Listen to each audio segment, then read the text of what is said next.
Les textes lus pour ce dimanche, textes proposés par le calendrier Paroles pour tous, de lecture quotidienne de la Bible. Celles et ceux qui suivent d'ailleurs régulièrement ces lectures ont remarqué que depuis plusieurs semaines, nous cheminons entre autres dans l'Évangile selon Matthieu.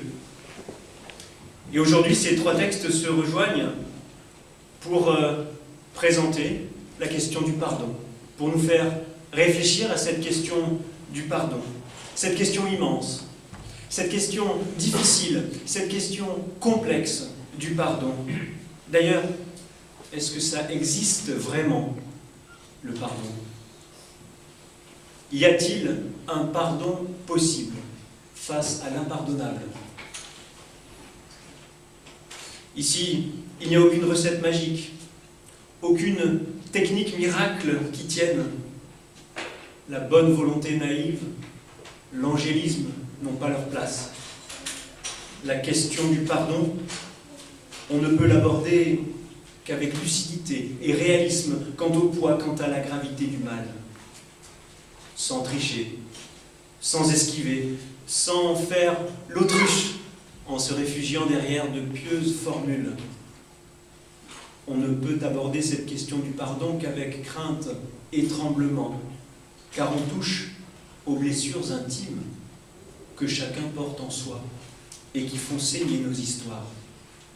Ce matin, je vais simplement indiquer quelques pistes de réflexion, tout en ayant conscience de laisser dans l'ombre bien des aspects problématiques de la question du pardon. Je partagerai donc avec vous trois remarques à propos du passage de l'évangéliste Matthieu, lu tout à l'heure. Et ma première remarque partira d'une question. Est-ce que le pardon que nous pouvons recevoir de la part de Dieu pour nos propres offenses est conditionné par notre propre capacité à pardonner ceux qui nous ont offensés? C'est ce que semble exprimer la fin de la parabole. C'est ainsi que mon Père Céleste vous traitera. C'est-à-dire fort mal, je ne sais pas si vous avez en tête encore la lecture que nous venons d'entendre, c'est ainsi que mon Père Céleste vous traitera si chacun de vous ne pardonne pas à son frère de tout son cœur. Et c'est, je le reconnais, toute l'ambiguïté de la formulation, surtout lorsque nous avons en mémoire cette parole, cette prière que nous adressons dimanche après dimanche ou dans notre piété quotidienne. Père, pardonne-nous nos offenses, comme nous pardonnons aussi à ceux qui nous ont offensés. Est-ce que le pardon de Dieu est conditionné à notre propre capacité de pardonner? Ce « comme » signifie-t-il si serons-nous pardonnés, si et seulement si nous pardonnons? Beaucoup de gens l'entendent ainsi et ont pour le coup les plus grandes difficultés à prier ce passage du Notre Père. Pardonne-nous nos offenses, comme nous pardonnons aussi à ceux qui nous ont offensés. Oui, mais que se passera-t-il si malgré tous mes efforts, je ne réussis pas à pardonner? Parce que la blessure est trop forte, parce que l'injustice du mal qui m'a été faite est intolérable. Dieu va-t-il à son tour refuser de me pardonner mes fautes? Faut-il ajouter au poids de l'offense qui me plombe celui de la culpabilité d'échouer à m'en défaire?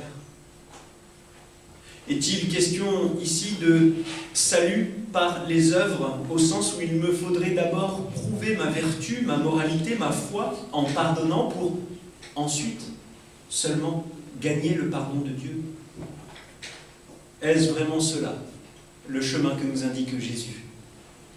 Pardonner par devoir, pardonner par obligation morale, dans le but d'échapper à la colère divine?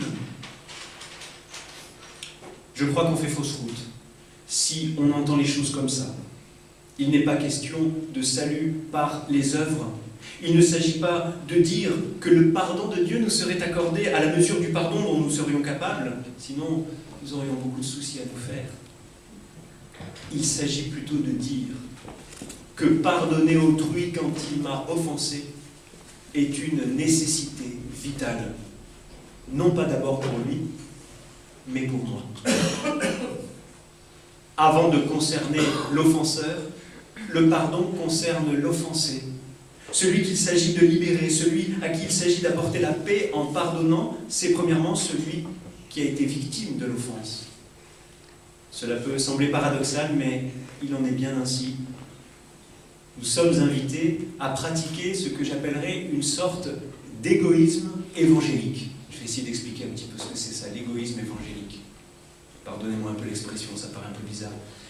Qu'est-ce que nous pouvons entendre par là? Un certain égoïsme évangélique. En réalité, c'est assez simple. Partons, si vous voulez bien, du fait que le pouvoir du mal est toujours double. D'abord, le mal fait mal quand il est commis contre nous dans l'instant où il est perpétré. Mais ensuite, le mal continue de faire mal en imprimant sa marque au fer rouge dans nos cœurs. Si quelqu'un me donne un coup de poing au visage, sur le moment, j'aurai mal, mais la douleur finira par s'estomper. Le bleu dégonflera, mon visage retrouvera une apparence à peu près normale. En revanche, le souvenir du coup, la blessure affective ou psychologique qu'il aura causé en moi, le ressentiment, la colère, la peine, l'incompréhension que j'éprouverai, tout cela s'installera, s'incrustera en moi et ne me laissera pas la paix. Le coup pourra me hanter comme un mauvais fantôme bien des années après que les traces de la blessure physique ont disparu. Ce sera alors la peur de sortir de chez moi, que ressentent d'ailleurs beaucoup de victimes d'agression. Ou alors le besoin irrépressible de me venger, qui rongera mon cœur comme la teigne, ou encore la culpabilité. Mais si on m'a fait ça, mais c'est que j'ai dû le mériter, et tant d'autres choses. Le côté immédiat du mal et le côté qu'il imprime sa marque au fer rouge pour longtemps. Alors, si je parle d'égoïsme évangélique, c'est pour dire que le souci qui doit nous animer quand nous subissons une offense est comment ne plus être prisonnier de l'offense subie? Comment ne plus en être tributaire? Comment ne pas me laisser posséder, dominer, assujettir par le mal qui a été commis contre moi? Comment me relever en étant déchargé du poids que la faute d'un autre fait peser sur mes épaules? Le pardon, frères et sœurs, c'est cela. C'est refuser à l'offense le privilège de me déterminer intégralement. C'est contester le pouvoir de l'offenseur en résistant au mal par le pardon. Refuser de rester figé sur place, comme la femme de Lot dans le livre de la Genèse, changée en statue de sel. Refuser de rendre coup par coup et de sombrer dans la spirale infernale de ce qu'on appelle la vendetta. Pardonner pour choisir la vie. Pardonner pour reprendre le chemin de la vie. Pardonner pour tout simplement avancer dans la vie. Pour ne pas laisser le dernier mot à l'offense. Pardonner l'autre pour se retrouver soi-même. Mais si tant est que pardonner ainsi soit réellement possible, alors comment? Je l'ai déjà dit, il n'y a ni recette ni technique à appliquer. On ne peut pas appliquer le pardon comme on applique le code de procédure pénale ou comme on applique une pommade antidouleur. Le pardon est littéralement inapplicable. Le pardon est une expérience que chacun doit faire pour soi-même et que personne ne peut vivre à la place de l'autre. Et nous en arrivons à ma deuxième remarque. Le pardon est une expérience personnelle et intime de lâcher prise. C'est d'ailleurs le sens exact du verbe pardonner en grec, lâcher, laisser, quitter et même abandonner. Laisser tomber, si vous voulez. Voyez-vous, le geste du pardon ne consiste pas en un sursaut héroïque de la volonté, comme si on pouvait pardonner à la force du poignet. C'est plutôt un geste d'abandon. Lâcher prise sur l'offense, ne pas la retenir, ne pas la conserver, ne pas la ressasser. Accueillir une possibilité offerte, de tenir l'offense à distance, ou de nous tenir à distance de l'offense. Comme lorsqu'Abraham quitte son pays et la maison de son père pour se mettre en marche vers le pays de la promesse. Vient un moment où l'occasion se présente de cesser de s'accrocher au mal que l'on a subi, de tourner la page et de commencer à en écrire une autre. On ne peut pas créer cette occasion. En revanche, on peut la saisir quand elle se présente à nous.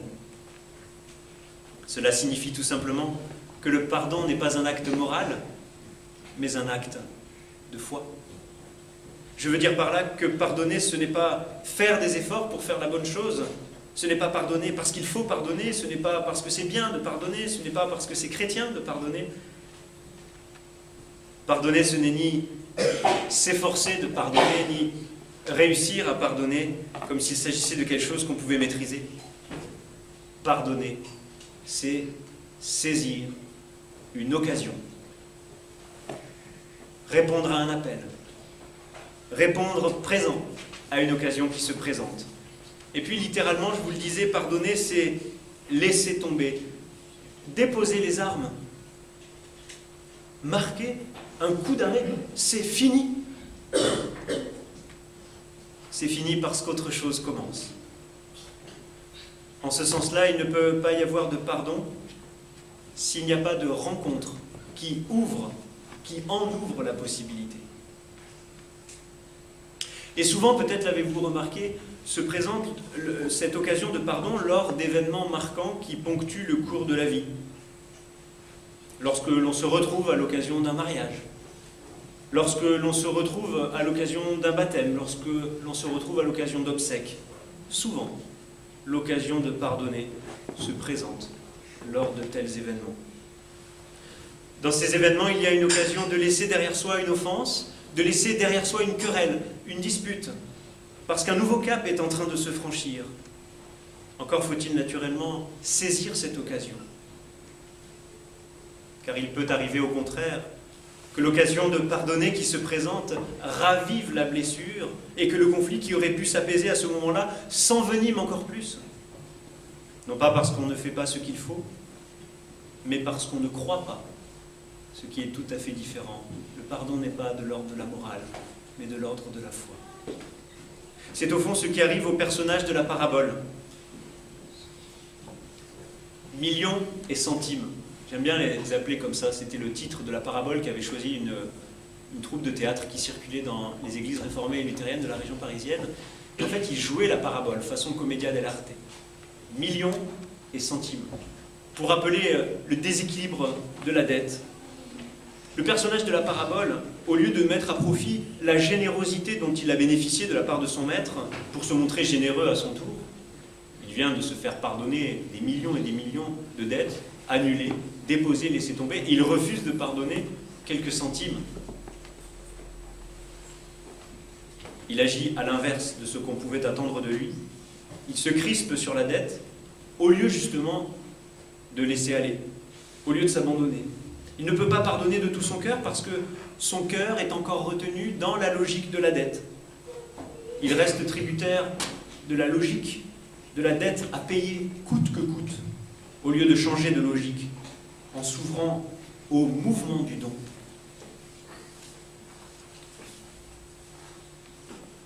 Petit exercice facile de calcul mental. On pardonne 7 fois, 7, tout le monde voit ce que c'est, ou 70 fois 7 fois, parmi les nombreux enfants qui sont ici, 7 fois 7, combien? 49, j'ai entendu, 70 fois 7, ça fait du coup combien? 490. Vous voyez encore cette disproportion entre millions et centimes, on la retrouve 7 fois ou 70 fois 7 fois. Ça fait quand même 490 fois, vous l'avez bien trouvé. Bravo. Oui, mais le pardon n'est pas une opération arithmétique. C'est ce que j'essaye de vous expliquer. Le proverbe « quand on aime, on ne compte pas » s'applique ici à merveille.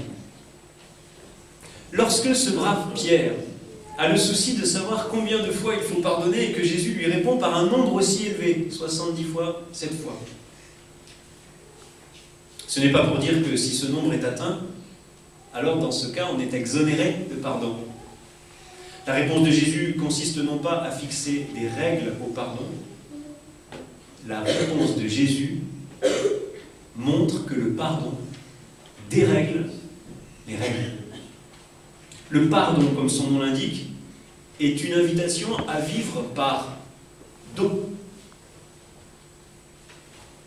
Et ce faisant, une invitation à rompre avec la logique de la dette. La logique de la dette, je pense que vous la connaissez, elle commande qu'on compte, qu'on mesure, qu'on échelonne les remboursements, etc. C'est pourquoi dans le langage des économistes, il est toujours question de maîtriser la dette. Sur le plan économique, c'est très important, bien entendu. Mais quand on s'intéresse au mouvement du don, qui crée et recrée sans cesse la vie, il ne peut pas être question de maîtrise. Il ne peut être question que d'accueil et d'ouverture. Et sans doute que notre époque va devoir réapprendre à laisser de la place au don à tous les niveaux. Ce qui ne sera sans doute pas facile, prisonniers que nous sommes d'une logique de la dette. Car laisser de la place au don implique une conversion du cœur, une rupture de logique, encore une fois, un lâcher-prise de notre volonté de maîtrise. Et puis le don abolit les dettes. Il est surnuméraire, il est en excès. L'excès du don engloutit la dette. La surabondance du don fait éclater le cadre de la dette et la logique comptable qui va avec.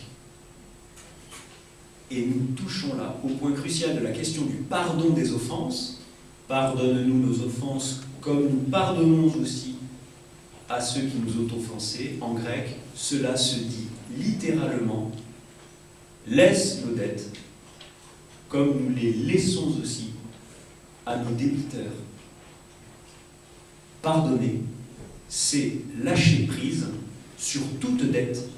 On arrête de compter. On laisse tomber la calculette. On se laisse emporter par le mouvement du don qui submerge la dette, qui la noie, qui la tue. On peut payer la dette qu'en la tuant.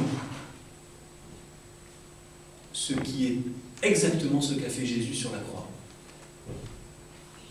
Il a tué la dette en s'offrant pour nous par don. En subissant jusqu'à la mort l'offense et la violence des hommes, et en refusant d'y répondre par la vengeance et la rétribution, Jésus a ouvert pour nous le temps du pardon. C'est-à-dire le temps où l'on peut vivre par don. La croix, c'est l'instant complètement fou où Dieu casse les règles. Au lieu de répondre à nos offenses par la punition, il répond par la grâce. Au lieu de nous réclamer que nous lui payions notre dette, eh bien, il engloutit toute dette par la surabondance du don. Plus jamais, il nous faudra vivre dans l'idée que nous devrions rembourser le prix de notre vie. La foi au Christ crucifié ouvre pour chacun de nous le temps où l'on peut vivre pardon. Alors, cela signifie que pardonner n'est ni une obligation morale, ni une nécessité religieuse. On ne pardonne pas par devoir, on pardonne par don. On pardonne si on s'abandonne avec foi au mouvement du don. Cela signifie que pardonner n'est pas non plus tenir sous notre coupe celui à qui l'on pardonne. Ce n'est pas exercer sur l'autre un pouvoir qui, du coup, fait de lui notre éternel débiteur. Il y a en effet des manières de pardonner qui emprisonnent au lieu de libérer. Il ne s'agit pas non plus de dire que nous ne pouvons obtenir le pardon de Dieu pour nos offenses que si au préalable nous pardonnons à ceux qui nous ont offensés. Pas de salut par les œuvres, même par des œuvres de pardon.